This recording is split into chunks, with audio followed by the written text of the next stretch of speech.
Hey guys, Gory J here with new comic books for the week. Got some Image, Dark Horse, of course DC and Marvel. It was a big week, some new releases. Secret Empire continued, Button finished up, and it's also the 25th anniversary of Spawn. And I got the director's cut here, Spawn #1. So I thought I'd get this, and of course it's got the first issue in it, and then some tidbits and different, info and different things like that. I kind of flipped through it and looked at it. It's in black and white, but I wanted to check this out for sure. American Gods #3 from Dark Horse. If you've got Stars, of course you've probably been watching this show. I haven't watched it. I don't have that channel. But I've heard nothing but good stuff about the show, the novel, and the comic book's been really great too. Bug, The Adventures of Forager #1 from DC's Young Animal. I got this, this came out last week, but I picked it up. Already read it. Not for me. Just too odd. And that's mostly what the Young Animal imprint kind of is. Just, a little weird and out there. If you're a fan of that, and you're a fan of Allred's art, because, that's what we got going on here, then you may like it, but it just wasn't for me. Another book that came out last week, Titans #11. I debated on getting this. I didn't know. It's not a book I get.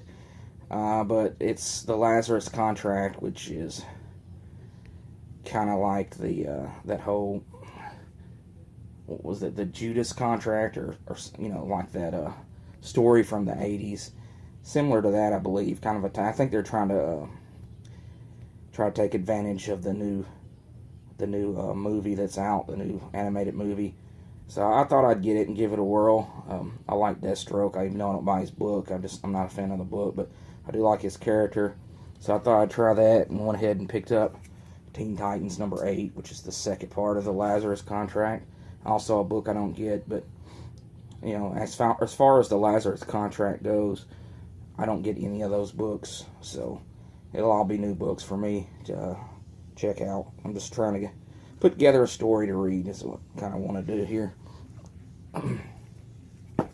Superman #23, continuing Black Dawn. This is got Superboy on the cover. Apparently he's powerless.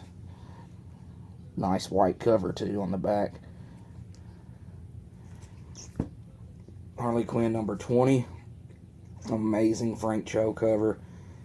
Just love this cover.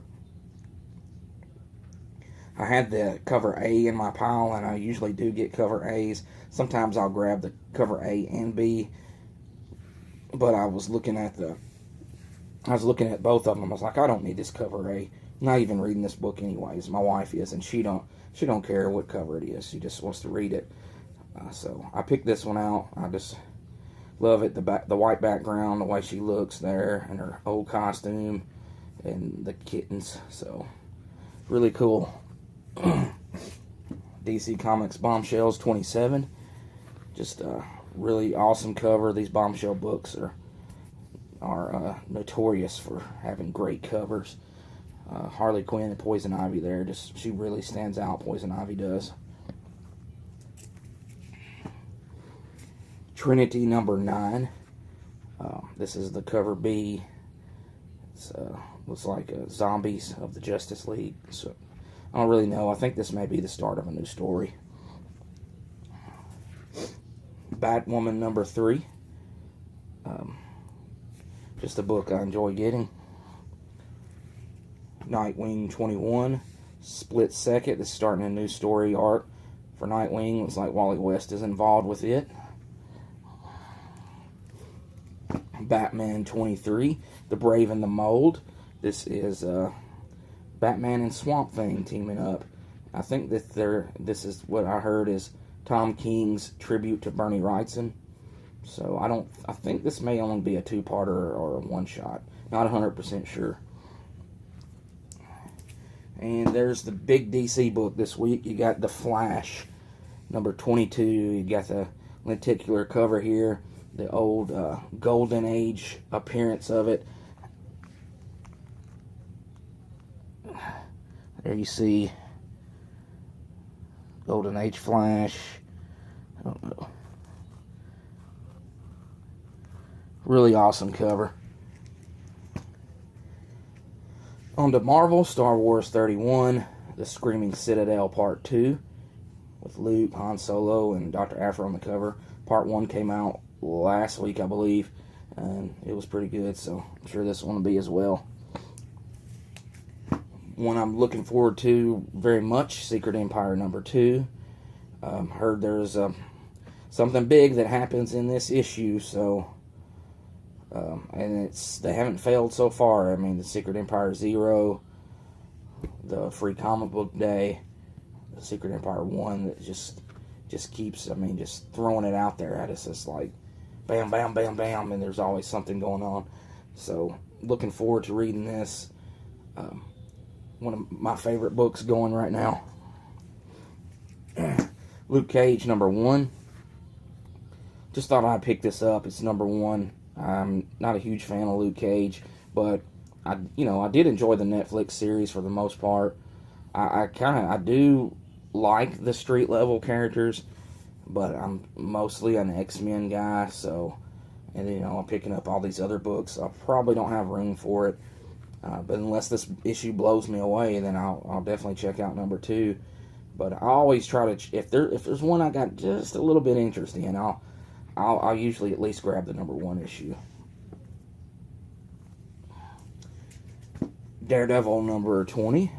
This should be wrapping up the Purple Children storyline that's going on with Daredevil and how he managed to get everyone to forget that he was Matt Murdock. It's kind of like a flashback story. So I don't know if this is in the flashback and he's in his red costume and he dons the new black one, or if he's getting rid of the black costume for the red here. I'd prefer he get rid of the black one, but I don't know. I'll have to crack it open and see. Mighty Thor number 19. Thor and Odinson versus the Phoenix. How cool is that? Another number 1 this week, Generation X from the X-Men Resurrection. I'm kind of looking forward to reading it and seeing how it is. I'll definitely give this title a few issues in before I decide if I want to lose it or anything. Not a big fan of the Generation X book. This concept for this team. I like the original Generation X, and this may be just as good as it, so I'll definitely check out a few issues of it. And it's kind of awesome Terry Dodson cover here. Love the way Jubilee looks on the cover. She's apparently leading this group, so there you go. X-Men Gold number 4, Return of Gambit. Very awesome cover. Old Man Logan is the king. Not sure who the queen is there. I guess that's Kitty Pryde, and then the Joker down there looks to be Nightcrawler. Got Punisher number 12. This is wrapping up the story arc that's going on now. Every Punisher issue has a version of the skull on it, some kind of hidden into the picture, and you've got it in the ice here. So very cool as Punisher is doing battle with the villain in this story arc. Speaking of Punisher, Deadpool versus Punisher number 3. Pretty awesome cover here.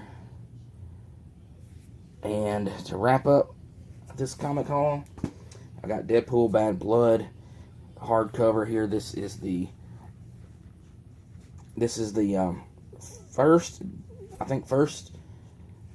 original graphic novel for Deadpool. This is also done by Rob Liefeld. So, my LCS guy asked me probably about 6 months ago if I wanted to get this book. He sent me a text. I texted back, sure. Well, it came out today, so If if I had to think about it, I might not have got it, but I don't know. I'll definitely read it, and who knows, it may be pretty awesome. I mean, I stand corrected on last week's Deadpool issue. If you watched last week's video for the Deadpool was a $10 book, and I was going on about how I was getting tired of that book and how $10 issues were, blah, blah, blah, blah, blah. Just went off on it. Well, actually, I read it, and the entire book was this one story of Deadpool, basically in the cosmic universe of Marvel, doing his Deadpool thing, trying to find a weapon to destroy Madcap. Some very, very funny parts in it that I actually laughed out loud while I was reading it. So, I'll admit when I'm wrong, and I was wrong. That was, I bitched about it a little bit, but, I'm not a fan of $10 books, but, I got my money's worth as far as an 80-page great story. So, anyhow, if you're on the fence about getting that book, I'd recommend it if you're wanting to spend $10 on a Deadpool book. I paid $18, I think, for this one. This was I think it's a $24 book, but I got it since I pre-ordered it. I got it as a discount. That's all I got this week for New Comic Book Day. Look forward to seeing what everyone else got this week, and I'll try to have another video up this weekend. I'm thinking about doing my decades, continuing it, maybe doing the 2000s. If you watched my 90s one, please make sure to check out both parts. I ran out of room to finish the second part, and I was not about to go back and redo anything. So make sure to check out the second part. It's got some cool books in it. It's only 3 minutes long, so it's not even, you could go to the bathroom and watch it. But anyhow, thanks guys for watching. See ya.